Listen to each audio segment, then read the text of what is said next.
افغانستان د ټاکنو او د لوړو مراسمو څخه بعد ولس د کابینې جوړښت په انتظار کې ول، ځکه چې ټول کارونه ولاړ دي او ډېر ورو روان دي. کابینې جوړښت په هکله تازه ولسمشر غني څه وویلې او د کابینې ځنډېدلو علت څه وه؟ کابینې خبرې په داسې اساس وخت کې ولې مخې ته راغلې؟ راپورونه دي چې تېره ورځ غني له عبدالله سره لیدلي دي. څه شوي دي؟ مکمل حقیقتونه دلته له موږ سره په ویډیو کې وګورئ. قدرمنو لیدونکو، السلام علیکم، وخت مو په خیر. افغانستان ولسمشرۍ ماڼۍ وایي ژر به د ولسمشر غني په مشرۍ د جوړ شوي حکومت نوی کابینه جوړه او اعلان شي. د ولسمشرۍ ماڼۍ ستر سلاکار وحید عمر وایي د کورونا وبا روان بحران د نوې کابینې جوړولو چارې پڅې کړي دي.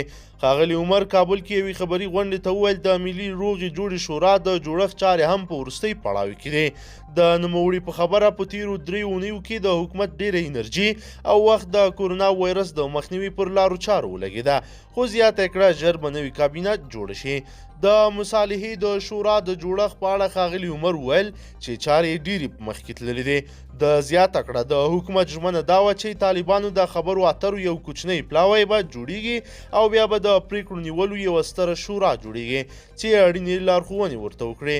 افغان حکومت وایي د مصالحې شورا جوړښت یې د هغه مذاکراتي پلاوي په پرتله پراخ دی چې د افغان دولت او طالبانو ترمنځ د سولې خبرو لپاره ټاکل شوې ده.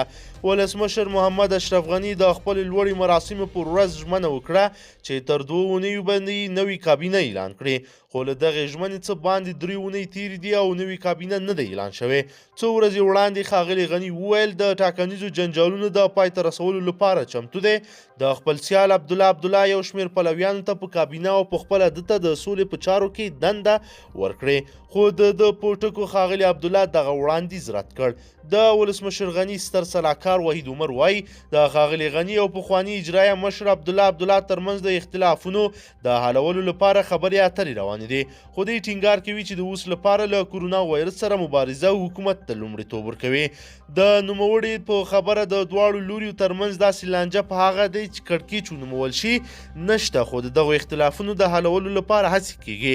د افغانستان د ټاکنو کمیسیون محمد اشرف غني د تیرو ولسمشریزو ټاکنو ګټونکی اعلان کړی او نوموړی د مارچ پر 9 نیټه هم لوړه وکړه، خو ټاکنیز سیال یې عبدالله د ټاکنو وروستۍ پایلې رد کړي، ځان یې ګټونکی اعلان کړ او له ښاغلي غني سره یې پر یوه ورځ د هوکړې له مراسمو وروسته اوس ځان د افغانستان د ټول شموله حکومت ولسمشر بولي.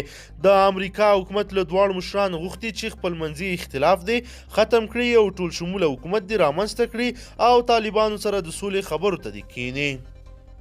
قدرمنو لیدونکو، نظرونه مو راسره حتما شریک کړئ. که چیرې غواړئ چې ورته تازه او مهمو پیښو څخه ځان ډېر ژر او په لنډو کې خبر کړئ، زموږ چینل د سره سبسکرایب کړئ او ویډیو د سره حتما لایک کړئ. تر بلې ویډیو مو په لوی رب سپارمه.